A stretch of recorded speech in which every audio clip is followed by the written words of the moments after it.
"Excuse me, sir. Is there a problem here?" The voice, sharp and laced with impatience, cut through the low hum of the Grand Majestic Hotel lobby. Captain Kyle Evans, his Marine Corps dress blues a symphony of midnight blue and scarlet, stood with an posture so rigid it seemed carved from stone.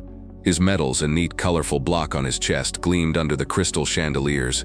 Flanked by two younger Marines who mirrored his ramrod stillness, he directed his question at the old man standing before the check-in desk. James O'Donnell, 86 years old, did not turn immediately. He seemed to be listening to a sound only he could hear, a distant echo from another time. He wore simple khaki pants and a worn leather jacket, the kind that had molded itself to its owner over decades of use. His granddaughter, Lily, a young woman in her early 20s, placed a protective hand on his arm. "No, Captain, no problem at all," she said, her voice bright but strained. "We're just checking in. My grandfather was invited to the ball tonight." Captain Evans's gaze drifted from James's weathered face down to the faded leather of his jacket, lingering on a small circular patch on the sleeve. It was so frayed that the image on it was nearly indecipherable. A faint smirk touched the captain's lips. "Invited? This is the Marine Corps birthday ball, miss. It's for active duty personnel, esteemed veterans, and their registered guests. We need to keep the entrance clear." He spoke with the clipped, condescending patience of someone explaining a simple concept to a child. James finally turned, his eyes, a pale, clear blue, meeting the captain's. They were calm, observant, and held a depth that seemed to absorb the lobby's harsh light without reflecting any of it. He said nothing. His silence was a stark contrast to the captain's crisp, officious energy. It seemed to irritate Evans, who saw it not as dignity, but as the slow confusion of old age. "Sir, I'm going to need to see some form of identification." "And your invitation," Evans demanded, his voice hardening. The two junior Marines shifted their weight, their own discomfort a subtle ripple in their perfect formations. "Of course," Lily said, fumbling in her purse. "I have it right here. His name is James O'Donnell. He was a guest of General Morrison." The mention of the base commander's name gave Evans a moment's pause, but his arrogance quickly reasserted itself. He took the invitation she offered and barely glanced at it. "O'Donnell," he repeated, tasting the name and finding it unremarkable. "I don't recall that name from the general's list." He was lying, but his authority was the only truth that mattered in that moment. A small crowd had begun to form. Guests in their evening gowns and dress uniforms paused on their way to the ballroom, their curiosity piqued by the confrontation. The tension in the lobby became a palpable thing, a tightening in the air. The hushed whispers were like the rustling of dry leaves, drawing more and more attention.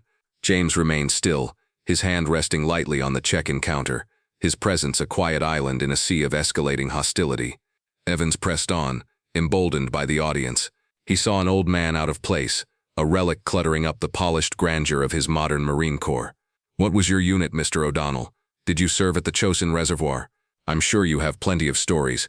Maybe you can tell them somewhere else." The insult was subtle, a dismissal of his entire life experience, wrapped in a veneer of polite suggestion. Lily's face flushed with anger. "My grandfather served. He has every right to be here." "Everyone served, miss," Evans countered, his voice smooth as glass. "But this event is for a specific caliber of service member. We can't just have anyone wandering in off the street claiming to be a war hero." He gestured dismissively at James's jacket. "No uniform, no cover, no identification. For all I know, this is just an act." The humiliation was a physical force, pressing in on Lily, making it hard to breathe. Yet James seemed unaffected. His gaze had drifted past the captain, toward the large windows overlooking the city street.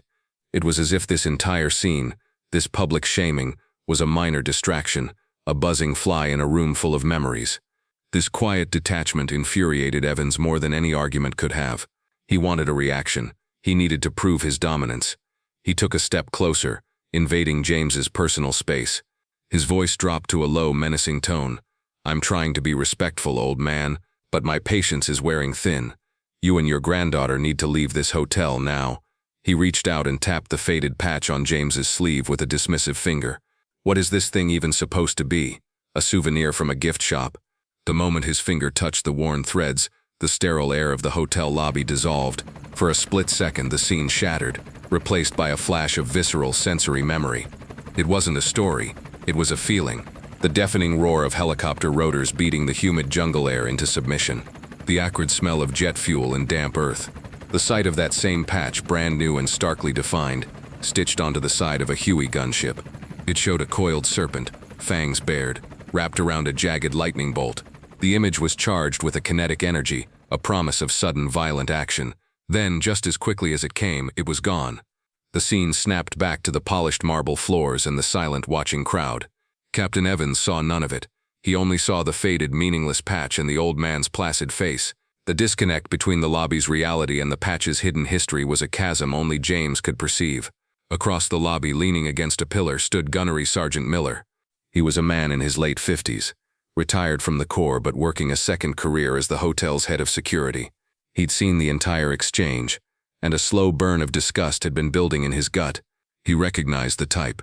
Captain Evans was a spit-shined product of the modern peacetime military, all policy and protocol with no understanding of the unwritten codes of honor that truly held the institution together. He saw the way Evans postured, the way he used his rank as a cudgel against a civilian, and it made him sick. More than that, he recognized the look in the old man's eyes. It was a look he'd seen in the grizzled faces of the legends who had trained him at Paris Island, a quiet, settled stillness that had been forged in crucibles Evans couldn't even imagine. Miller tried to intervene once, stepping forward and clearing his throat. "Captain," he said, his voice a low rumble, "everything all right here? The general is expecting Mr. O'Donnell." Evans shot him a look of pure venom. "I have this under control, Sergeant. Return to your post." The use of his old rank was a deliberate power play, a reminder that even in civilian life, Evans was superior. Miller's jaw tightened. He knew that arguing further would only make things worse for the old man. Evans was on a power trip, and he wouldn't be denied his climax. He was about to cross a line, about to physically put his hands on the veteran or have him forcibly removed. Miller had seen it coming from the moment the captain opened his mouth. He gave a slight, almost imperceptible nod to James, a silent message of solidarity, before retreating back to the shadows near the hotel's administrative offices. He didn't reach for his radio to call his own security team. This was above their pay grade. This required a different kind of authority. He pulled out his personal cell phone, his thumb moving quickly over the screen. He dialed a number he hadn't used in years, a direct line he'd been given by the general's aide for emergencies. The call was answered on the second ring. Colonel Henderson. The voice was brisk, busy. "Colonel, this is Gunny Miller at the Grand Majestic," Miller said, keeping his voice low and urgent, his back to the unfolding drama.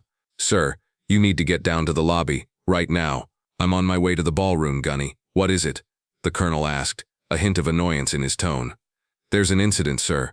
Captain Evans is confronting one of the general's guests, an elderly gentleman. He's making a scene." "Evans? Damn it," the colonel sighed. "All right, I'll handle it. Who is the guest?" Miller took a deep breath. "His name is James O'Donnell, sir." There was a pause on the other end of the line. The silence stretched, heavy and profound. The colonel's entire demeanor seemed to shift, transmitted through the phone line as a sudden sharp intake of air. Inside his temporary command office on the hotel's top floor, Colonel Henderson stood frozen, the phone pressed to his ear. The name echoed in the quiet room, stripping away the trivialities of the evening's schedule. James O'Donnell. It wasn't a name he expected to hear tonight, or ever.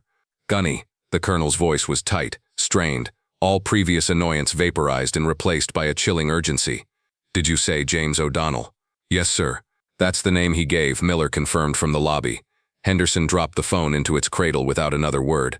He lunged toward his laptop, his fingers flying across the keyboard, pulling up a deeply encrypted, limited-access database. He typed in the name. A single sparse file appeared on the screen, flagged with the highest security clearance. Most of it was redacted, black lines obscuring decades of history. But one line, under designation, was starkly clear: Project Viper. Henderson felt a cold sweat break out on his forehead. He grabbed his desk phone and slammed the direct connect button to the hotel suite where General Morrison was dressing for the ball.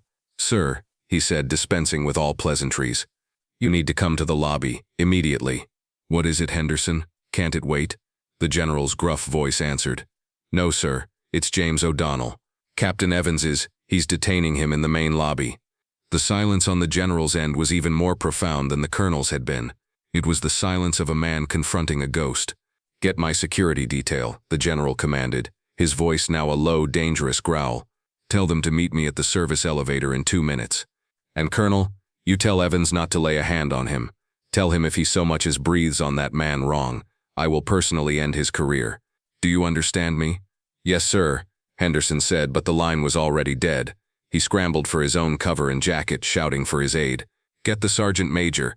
Tell him it's about Iron Viper. Back in the lobby, Captain Evans was basking in his perceived victory.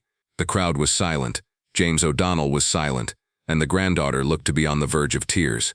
He had successfully imposed his will. All that was left was the final dismissive flick of his wrist to cast them out. He leaned in close to James, his voice a mocking whisper for all to hear. "Look, old man, this has gone on long enough. You've had your fun. You want to play soldier? Fine." He straightened up, a cruel, self-satisfied smile spreading across his face. He was about to deliver the punchline to a joke only he understood.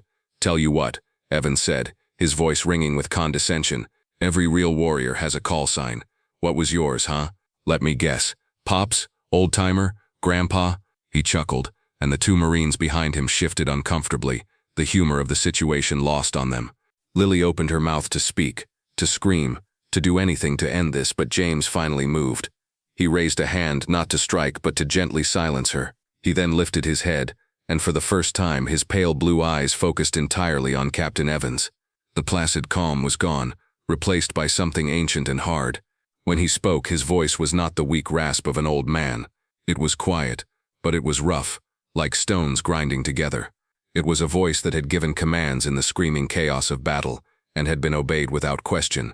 "My call sign," James O'Donnell said, the words falling into the dead silent lobby like chips of ice, "was Iron Viper." Just as the last syllable left his lips, the grand double doors of the hotel burst open. They didn't swing gently. They were thrown wide with a disciplined force that commanded the attention of every person in the room. A wave of palpable authority washed into the lobby. It wasn't hotel security. It wasn't the police. General Morrison, a two-star general whose face was known to every Marine in the command, strode into the lobby. His dress blues were immaculate. His chest a formidable fortress of ribbons and medals earned over 35 years of service. He was flanked by his sergeant major, a man whose face seemed to be hewn from granite, and a security detail of 4 Marines in their best uniforms, moving with the fluid, dangerous grace of professionals. The lobby, which had been merely quiet, was now plunged into a tomb-like silence. The air crackled. Every guest, every Marine, every staff member snapped to a silent, unseen position of attention. Captain Evans froze. His smirk vanished, his face instantly draining of all color, leaving behind a pasty, sickly white. His mind struggled to process what was happening. The general was supposed to be upstairs, preparing to be the guest of honor. Instead, he was here, moving across the marble floor with the focused intensity of a missile homing in on its target. But the general did not look at Captain Evans. He didn't acknowledge the crowd. He didn't even seem to notice he was in a hotel. His eyes, burning with an intensity that stunned everyone present, were locked on one person and one person only, James O'Donnell. He marched directly to the old man, his polished shoes making sharp, rhythmic clicks on the floor. He halted precisely 3 feet away, his body ramrod straight. He took a deep breath, and then he executed the sharpest, most respectful salute of his entire career. It was not the perfunctory gesture offered to a junior officer. It was the deep, profound acknowledgement a warrior gives to a living legend. "Mr. O'Donnell," the general's voice boomed, resonating with a power that filled every corner of the vast space. "It is an absolute honor, sir." He held the salute, his hand a rigid blade at his brow, his eyes never leaving James's. James, in turn, slowly, almost reluctantly, gave a small, tired nod of his head. It was the simple acknowledgement of a man long past the need for ceremony. Only then did the general drop his salute. He stood at ease, but the energy coming off him was anything but relaxed. He turned his head slightly, his gaze falling upon the petrified Captain Evans. Evans looked like he had been turned to stone. His mouth was slightly agape, his eyes wide with a dawning, sickening horror. The general turned to face the crowd, his voice taking on the quality of a lecturer at the War College. "For those of you who do not know," he began, his voice cold and clear, "let me provide some context." He didn't need notes. He spoke from a place of deeply ingrained reverence. During a conflict this nation has tried to forget, there were missions that never made the official records. Missions deep in hostile territory, carried out by small, deniable units that didn't officially exist. These men were ghosts. They went where no one else could go, and did what no one else would do. Their casualty rates were nearly 100%. He paused, letting the weight of his words settle. These units didn't have official names, they had legends. And the most effective, the most feared, and the most decorated of these clandestine units was a 5-man team known in whispers as the Vipers. The general's eyes swiveled back to James. This man did not just serve in that unit. He created it. He led it. He was the only one to come home from it. He is a recipient of the Distinguished Service Cross, 3 silver stars, and a Navy Cross that was awarded in a classified ceremony so secret that the president himself wasn't there. The general took a step toward Evans, whose entire body had begun to tremble. His operational name, the name our enemies scrawled on intelligence briefings as their #1 target, the name that saved an entire battalion of Marines cut off in the Asho Valley, was Iron Viper. A collective gasp went through the crowd. Phones, which had been discreetly lowered, were now raised openly, recording the public coronation of a humble king. Lily stared at her grandfather, tears streaming down her face, finally understanding the source of the quiet sadness and immense strength she had known her whole life. The general now focused the full unbridled force of his fury on Captain Evans. It wasn't a shout. It was far more terrifying. It was a low, controlled, laser-focused demolition of a man's pride. "You, Captain," he hissed, his voice dripping with contempt, "stand there in a uniform that men like this bled for. You wear the eagle, globe, and anchor that he honored in ways you can't even comprehend, and you used it to bully a man whose boots you are not worthy to shine." He stepped even closer, until he was inches from Evans's face. "You mistook his humility for weakness. You mistook his dignity for confusion.